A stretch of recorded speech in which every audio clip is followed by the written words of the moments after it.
Rusya'nın yetiştirip giden adamları deydiniz de ben bunu üt geçecek bolan. Rusya'nın yetiştirip giden değil, izinde koyup giden piçler diyelim buna.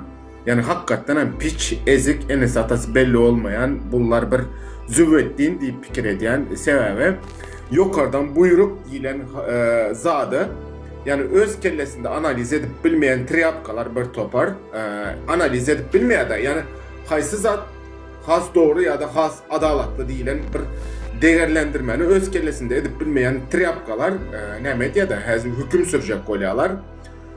Onlara zaten aydışım yetiştirip giden değil, Rusların izinde koyup giden piçleri, uçaskavoylar piçtir. Ondan sonra gayişnikler 5 manat pul almak için şoförlerin izinden algayan köpekler bunlar piçtir. Pavonlarını yırtan triyapkalar bunlar orsun piçidir. Hem mesela Kur'an ağa. Brem siz kimin zadını kimden koruyanız? Kimin zadını kimden koruyanız?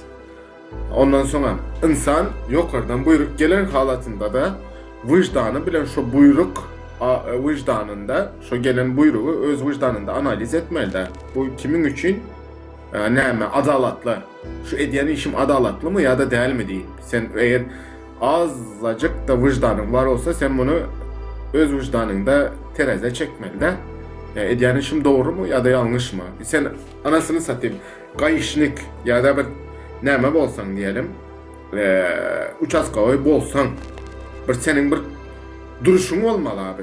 Senin bir duruşun olmalıdır ha.